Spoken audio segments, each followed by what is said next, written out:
Pernahkah kamu merasa suntuk atau bosan setelah mengerjakan tugas? Mungkin jika kamu merasa suntuk atau bosan, kamu akan menonton Nano dari Girl From Nowhere di Netflix, atau menonton siaran ulang Vincent Desta di YouTube. Atau pernahkah kamu mencari tentang penyebaran COVID-19 di Indonesia? Nah, jika kamu pernah melakukan hal tersebut untuk memuaskan keinginanmu, maka perilakumu sebagai halayak media diteliti dalam Uses and Gratification Theory. Teori ini muncul pada tahun 1970-an dan disusun oleh Eli Hupatz, J.G. Blumler, dan Michael Gurevich. Teori ini mulai berkembang pada tahun 1940, yakni ketika sejumlah peneliti mencoba mencari tahu motif yang melatar belakangi audiens mendengarkan radio dan membaca surat kabar. Mereka meneliti siaran radio dan mencari tahu mengapa orang tertarik terhadap program yang disiarkan seperti kuis dan serial drama radio. Teori Uses and Gratification menggunakan perspektif manusia dalam memandang media massa. Manusia mempunyai otonomi dan wewenang dalam memperlakukan media. Konsumen media atau audiens memiliki kebebasan untuk memutuskan bagaimana mereka akan menggunakan media dan bagaimana media itu akan berdampak pada dirinya. Ruang lingkup dari teori Uses and Gratification adalah audiens dan media massa.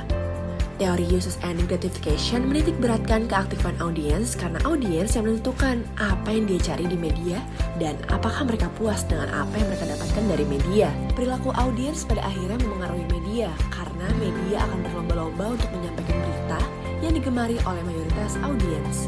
Kamu tahu nggak Uses and Gratification Theory itu apa? Tahu dong.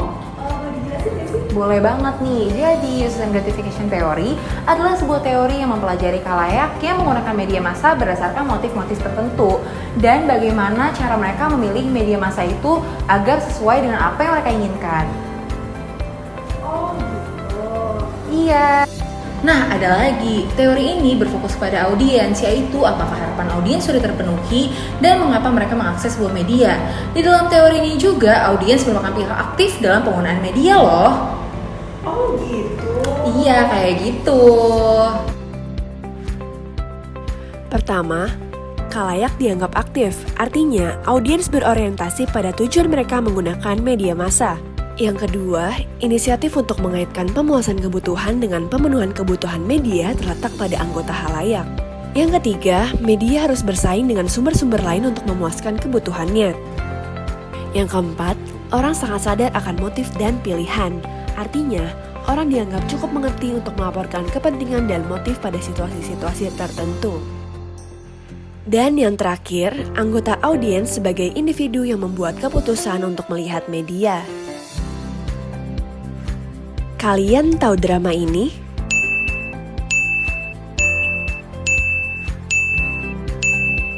Sweetie? Aling. Kita akan ambil dalam konteks kebutuhan dan kepuasan penonton. Salah satunya adalah dengan tren menonton drama Korea rilisan Netflix yang disukai banyak kalangan, terutama para remaja, yaitu Vincenzo.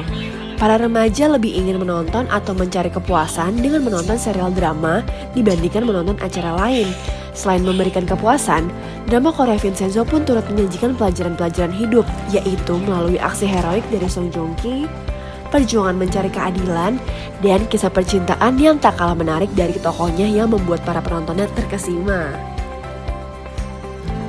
Media digunakan individu untuk pemenuhan kepuasan dan kebutuhan yang berbeda-beda dari tiap individunya.